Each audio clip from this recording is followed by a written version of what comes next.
program is provided by an independent producer solely responsible for its content. The opinions expressed do not necessarily represent the views of this station, its staff, board of directors, or underwriters.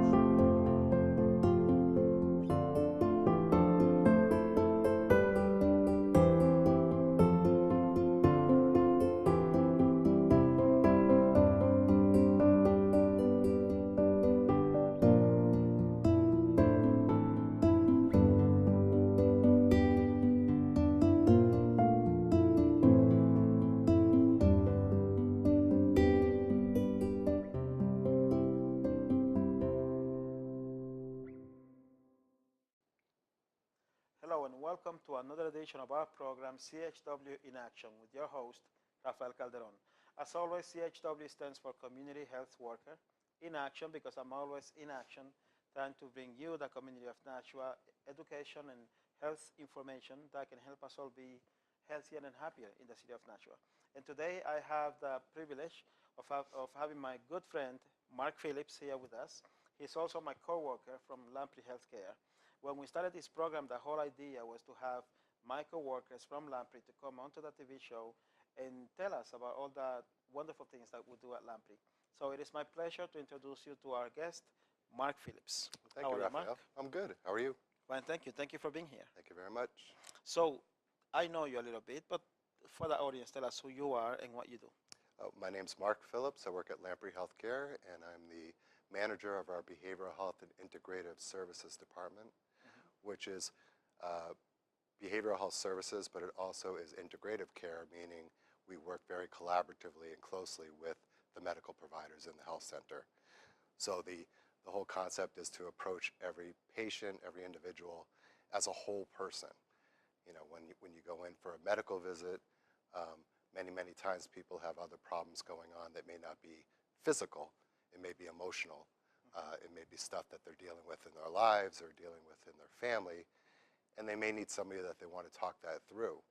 So we provide what's called on-site consultations, where they would call me over, and I would spend maybe 15, 20 minutes with the patient, and I would help them to see if there's something we can do for them. And a lot of times those patients want to come back and see me more frequently, so I'll spend sometimes it'll be a couple visits, and other times it may be 4 to 6 visits where we're talking about the issue that we've identified as a problem. Very nice. Yes. How long have you been with Lamprey? Going on about a year now. So I was hired February of last year, and I was hired to begin the process of integrating the services. We are just starting behavioral health, so it's new to Lamprey Healthcare, which we're all very excited about. It's something that made a lot of sense, and so many other agencies are already doing that, where they have behavioral health care. So Lamprey wanted to get me on board so we could start to develop that service as well as integrate it into their existing primary care. Very nice. Yes. See, my idea is that me as the CHW, I meet people, I do outreach in the community, and I find people that could use Lamprey's health services, and then if they need counseling, then they are directed to you. Yeah, and as you know, there's probably been 2 or 3, maybe 4 patients that you and I have worked together on already, where if you didn't identify them, they wouldn't have found their way to get some services with me. So it's a great opportunity for us to help the community in a way that's more widespread.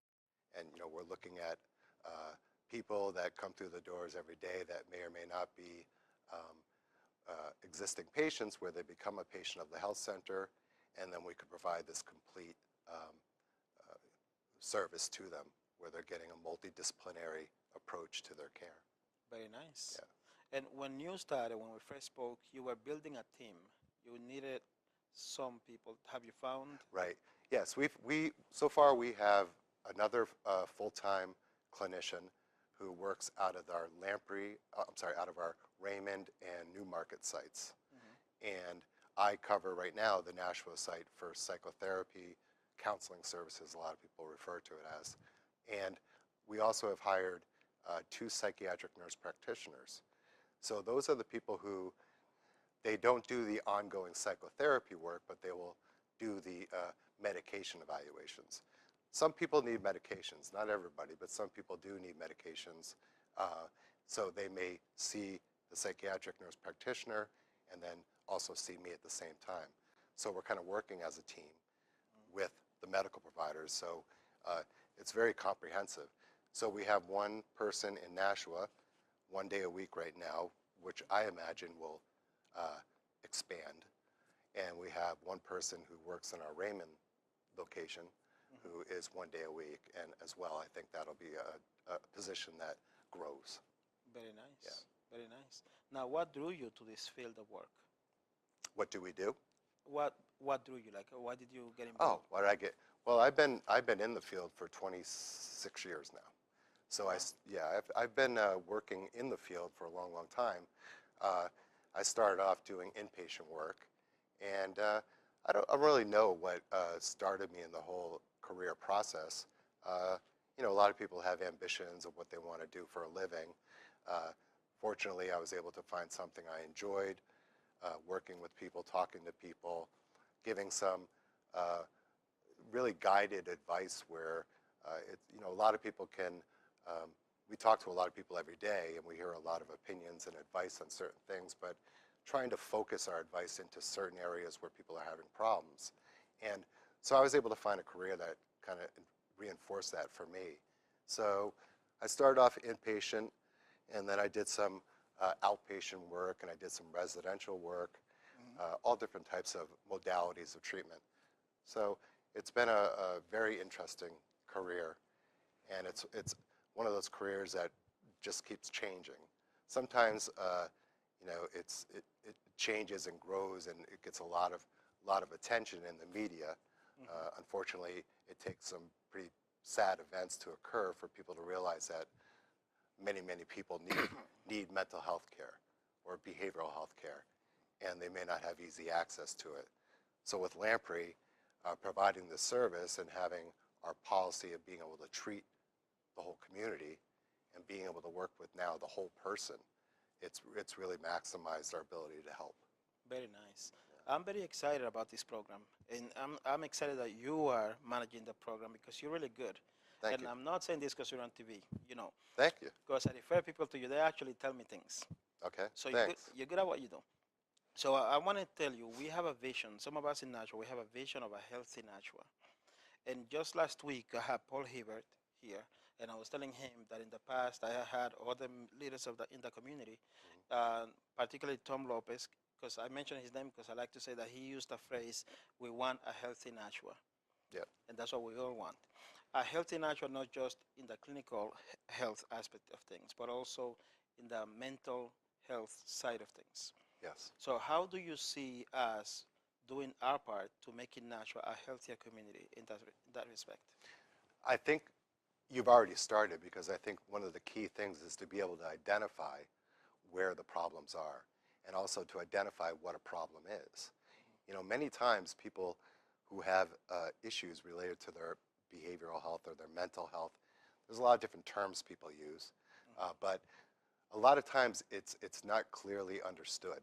And especially with the younger people, when you think about kids and adolescents, depression isn't always crying. It's not always feeling isolating. It's not always being negative. Sometimes it's bad behavior. You know, so to be able to identify what might be an issue related to somebody's mental health versus a behavioral issue is really important. So I think getting involved in the community with education, providing psychoeducation, which is a kind of a term used to say you're educating people on psychology or on mental health issues. So talking about ADHD, talking about major depression, talking about bipolar disorder. You know, lately we have to do a lot of talking about opioid addiction. Yes. And heroin abuse. Yes. So things come and go, you know, so I think to be on top of it and to be more willing to talk about all these different types of diagnoses is just going to benefit the community, because who knows what's going to be next as a crisis. Exactly. Let's talk a little bit about that. Yeah. When people see, my opinion, and that's why I'm asking you because you're a professional at this. My opinion is that when someone uses opioids or drugs or whatever, Right. sometimes they do it because of painful reasons. Right. They're in pain. They need to get rid of the pain. Right. But a lot of people have told me that they do it because they feel lonely, because they feel like they don't belong anywhere, Right. and because they're depressed. Right. So how can we help people? Well, sorry, but I think there's a real difference between why people do it and also the effects of the medication.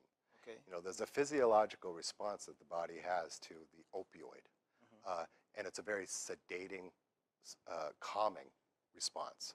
So, you know, maybe somebody was started on a painkiller because they have a slip disc, and they realize that, geez, that it makes my back feel great, but you know what? I also feel really calm. You know, I feel kind of carefree. You know, and who would not want that feeling? But what happens, the trap and the addiction part of it comes in, where they start to realize they need that pill. You know, and so they start to believe that they need it to feel better because it did serve a purpose. I mean, there's nobody that would argue that painkillers do serve a purpose in that they do reduce pain. Sometimes it eliminates pain. But the secondary, you know, the adversive quality of it, where basically people start to get addicted, and then they turn to other forms of drugs because pain pills and painkillers, you're only going to get a certain amount for a certain amount of time. But once people are addicted to the opioids, you know, they look to other substances like heroin. That's going to give them that same feeling of euphoria, where they feel kind of at peace. And why do people do that? That's a whole other thing. You know, why are people so eager to escape the reality? You know, a lot of times that's a whole, that could take a long time to work through. But people don't get addicted to drugs because they're necessarily happy people. Exactly. You know, people that are happy and have found contentment in life and kind of a carefree soul, you know, aren't using drugs. You know, it's the people that aren't able to do that through their own abilities and through their own cognition that turn to a substitute. And that's precisely the point that I'm getting at, is that a person that knows deep inside that being too relaxed for too much time might not be good for me. Right. So why would I want to continue to be in that situation if I Right. know that it's not going to be good for me? Right. But the assumption there is that everybody would feel that way. When the reality is there's a lot of people whose lives are so bad and are so tortured in so many ways that this isn't a problem for them because they don't expect to feel good. They don't wake up in the morning saying, I can't wait to face the day. They wake up in misery.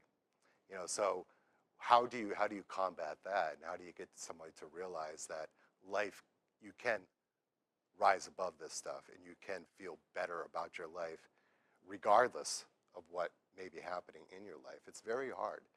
And just ask anybody that's in the midst of it all and really having a hard time. It's very hard to convince them that they can be alcohol-free or drug-free when that's their only thing that makes them feel calm or safe, or at least for the moment, they don't have to think about what they're dealing with.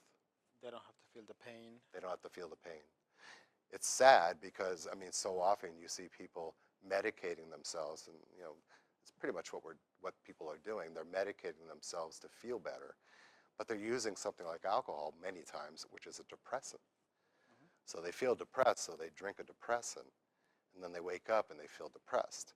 You know, Right. that brief window of time where they're, you know, they're intoxicated, they feel maybe a little bit euphoric. You know, sometimes people get really bad when they're drinking, but most people, they feel kind of calm and happier and good, but it's only to come back down again. So all these addictions are cyclical. They go in there's a cycle of the dependency and the addiction, and always in that cycle is a bad area, and people want to escape that bad area. So. And it all starts, well, not all, but most of it start with people trying to get away from something. Usually. Yes. Now, I do know and I do believe that there also is a physiological component to addiction. You know, some people are just genetically more likely or it's more possible that they will become an addictive type of person. Typically, if you have a whole family line that have used alcohol, used drugs, and it's just a constant pattern, how much of that contributes to it? Well, that's environmental. But how much are you genetically predisposed to it? That's a big question. You know, how much of that is genetic in nature? Because you do see many, many times, if you see people that are drug addicts or drug users or alcoholics, you see it in the families. Now, people will argue, well, that's why they're doing it, because that's all they know. However, you also see people that were raised in families that use drugs, and they're totally clean because they don't want to be like them. True. So a lot of times there's not a lot of rhyme or reason to it, and people are trying so hard to figure it out. And I think a lot of it has to do with just talking about it and trying to educate people. Nobody has all the answers. And I think the more people are open to talking about it, the more it's not taboo anymore. True. And people can be honest. I did read somewhere that in families where the parents talk to children about misuse of alcohol, drugs, whatever, and basically brought awareness into the family, Yeah. the kids were less likely to grow up to abuse or misuse substances. Yeah. I mean, there is something to be said about things that parents, I mean, kids know. I mean, kids and even adolescents, you know, no matter what that age area is, they can sense when people are uncomfortable with a topic. And it becomes more kind of enticing. You know, the forbidden fruit, you know. Why is it that marijuana is such a bad thing to talk about in this family? They become more curious. I'm not saying to be open about everything and to act like nothing hurts you or nothing matters, but just be aware of your own body language and your own response to certain things, because kids hear everything. You know, so when you respond to the news, they know if you're a Democrat or a Republican. You know, they know how you feel about the legalization of marijuana. They know how you feel about people that use heroin. You know, because they read your body language and they read they certainly read your face, but they also hear what you say. So just be cognizant of that. So basically, as always, it all starts in the family. I think it's a big part of it. You know, that whether your family is functional or has problems, you know, that's really the home base. You know, so we do try to work with people in the schools and young people, adolescents, and young adults in the work. You know, when they're going to a vocational training or something like that. But excuse me, ultimately they're going back to their homes. So what is that foundation, and what do we learn? And there's a whole other line of people and theorists that believe environment is the major contributor to people's personalities. And then there's other people that say, no, you're born a certain way. You know, environment versus genetics. I mean, it's been going on for a long, long time, and I don't think we're going to see people change that argument, because there'll never be real substantial proof that either is completely true. I hear you. I think that what we need to do is to keep people happier. I think if people are happy, they are less likely to try anything. And keep people happy, but also identify the ones that are in situations. And when I say the ones, I don't just mean children. You know, I think there are people that, even though they may be in their 20s or 30s or even 40s or 50s or 60s, all ages are trying to get to a point of happiness. You know, children have conditional stuff. They have a family that they were born into, whether good or bad. You know, you hear that sometimes. You know, I didn't have a choice. I was born into this family. Right. You know, it's because there are some families that it's very unfortunate that they're just dysfunctional and they don't do a good job with raising kids. And then, you know, and then you have the adults that were once those kids that were in those families. So I think it's one of those things where we have to try to help people, no matter where they're at in life, what age they're at. So how do we make them happy? A lot of it, I believe, has to do with their own ability to understand their own reality, their ability to think about their world in a different way. There are some things we can't change. The only things we can change are our perceptions of those things.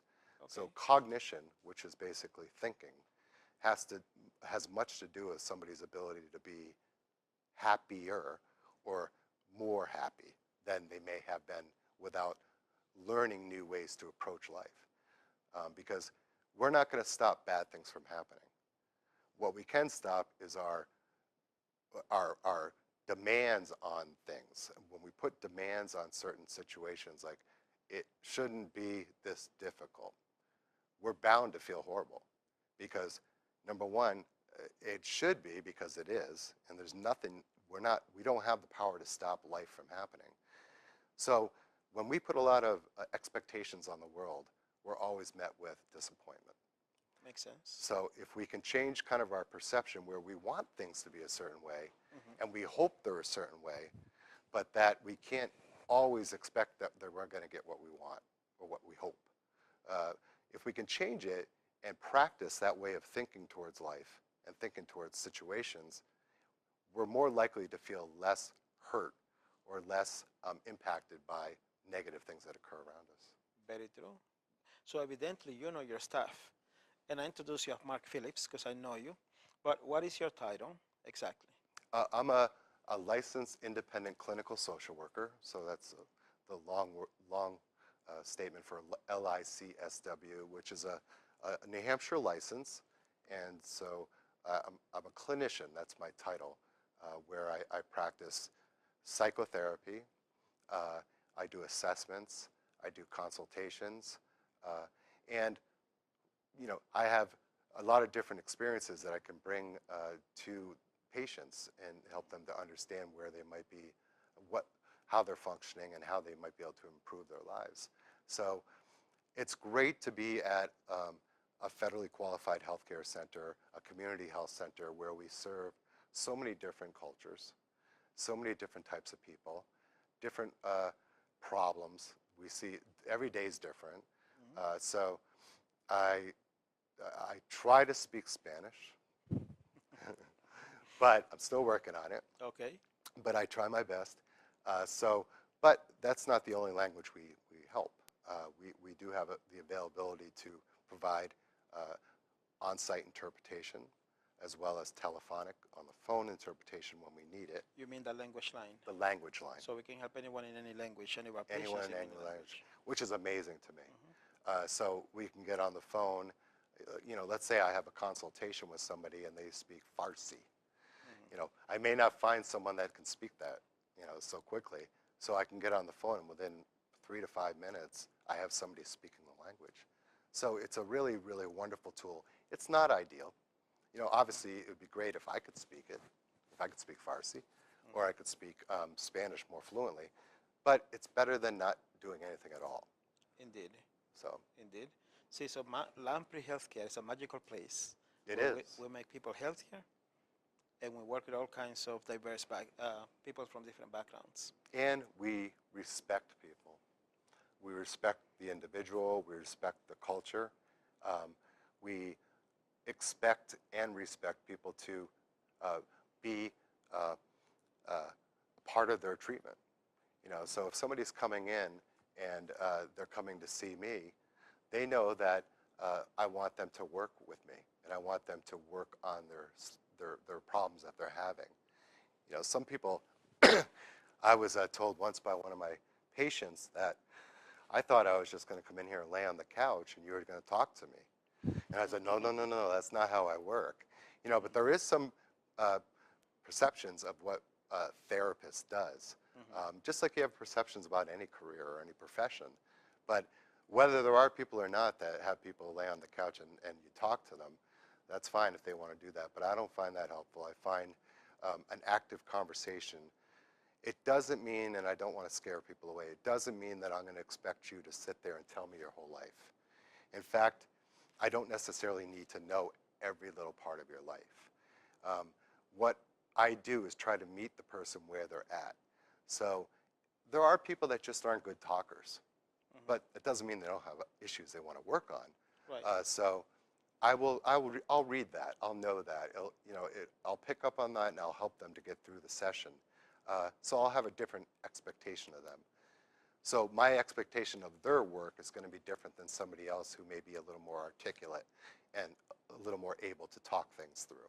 I see. Yeah. And as of now, you can only help Lamprey's patients. So someone would Correct. have to be a patient of Lamprey to see you. Yeah, and that kind of speaks to our belief that treating the person, the whole person, is very, very important.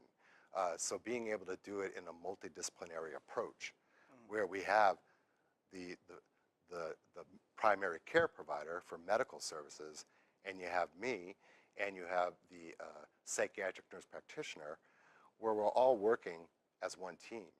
And we always have tried to do that. I remember 20 years ago working in a surgical facility, and I would have to call pediatricians that weren't in the building, and I'd have, we'd get releases, and then I'd leave a message, and they would call me back. They'd leave a message. I'd call them back. It would go back and forth, back and forth, back and forth. Next thing I know, the patient's no longer seeing me, and they finally call. So we always have tried to be collaborative with providers, but now that we're under one roof and we share the medical record, meaning it's an electronic medical record, so I know if my patient kept their medical appointment. The providers know if they kept my appointment. We still respect privacy, so I want patients to know that when they come to counseling, people at the desk aren't going to know why you're there. Right. Every person in our health center that works there, they're not going to know why you're there. In fact, my notes are very, very private, so only your medical providers can actually see that you were even seen. Very nice. But they won't even look at the note. Very, very nice. They'll come talk to me instead. So we really respect people's confidentiality, and the reason we do that is because the stuff people talk to me about is very sensitive. You're not coming to me for a sore throat. You're coming to me because of stuff that you've experienced in your life and the problems you're having right now. And we at Lamprey, we are happy to have you. Thank you very much. So we've come to the end of the program. Thank So in closing, is there any message that you want to send out to the community of Nashua? Just please come by the health center if you're interested in learning more about our services. Check in with Raphael, check in with the health center staff, and we're happy to do whatever we can to make you feel better in your life and also make the community better. Thank you very much. Thank you. And thank you for watching. I hope you enjoyed this show. Now you have seen the future of CHW in action. You'll have all my co-workers, or the members of the Lamprey community family, per se, the Lamprey team, come on TV and tell you what we do and how we can help the community. Therefore, I hope you enjoyed the show. Please continue to watch. I sincerely appreciate it. I wish you a good night, and I wish you a God bless.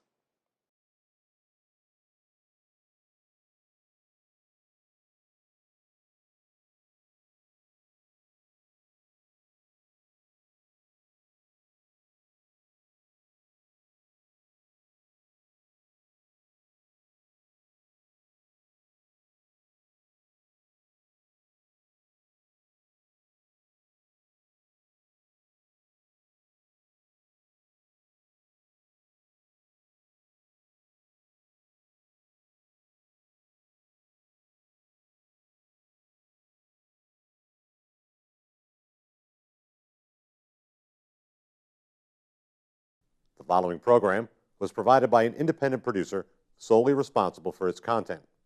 The opinions expressed do not necessarily represent the views of this station, its staff, board of directors, or underwriters.